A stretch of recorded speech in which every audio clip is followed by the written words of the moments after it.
when I was reading up on Putrajaya and looking at some of the places to actually go, looking at some of the places that I should visit, I felt then that Putrajaya was going to be one of the special places that I could easily retire to.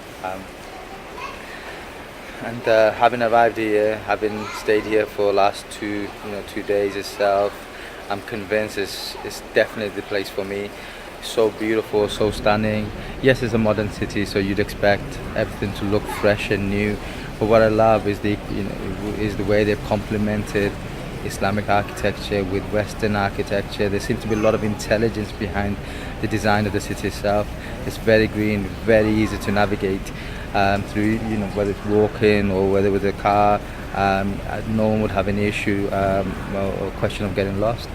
It's very well structured city, very beautifully designed. The air feels fantastic. There's just so much greenery, which has a calming effect, and you've got the lake and you've got small rivers.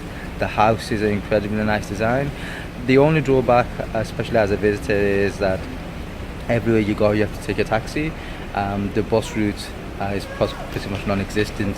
Most of the buses that I saw were coaches that were coming from outside. So that's something that they can work upon going forward.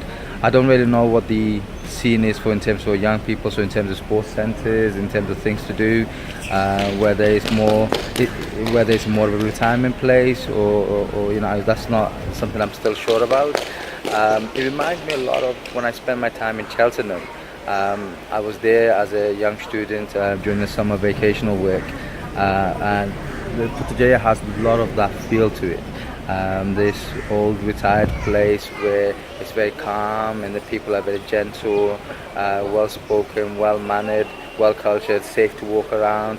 But there doesn't seem to be any nightlife, or there doesn't seem to be any sports life. So this place is very similar to that. But one thing in Putrajaya is an architectural heaven. In terms of the buildings and in terms of the design, is stunning. Any architectural students out there, regardless of what you specialize in, definitely come to Putrajaya and study it, because it'll blow your mind. It really is that good. I will genuinely, inshallah, come back to Putrajaya again. And when I do decide to take winter breaks, and if I'm in a position to do that, where I can take a month out, 2 months out, my intention is to go for a month to Bangladesh, and then for another month to come to places like Putrajaya. It's definitely high up on my list and my estimation. So yeah, well done to everyone in Putrajaya. Well done to the people, to the government for creating such a beautiful city. It's definitely a gem, and one I'd highly recommend everyone to come and have a look at. So yeah, shame to be going. I mean, I could have easily spent more than 2 days here. I spent 2 days in Kuala Lumpur and that felt enough.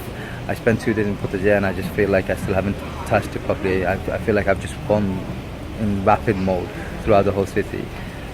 Could happily spend another week here if I had more stuff with me, and if my accommodation wasn't so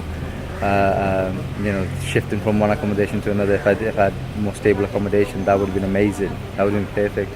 But yeah, thank you, Putrajaya. Thank you for making me feel so welcome, and thank you for the brilliant time, and inshallah see you soon. Allah Hafiz.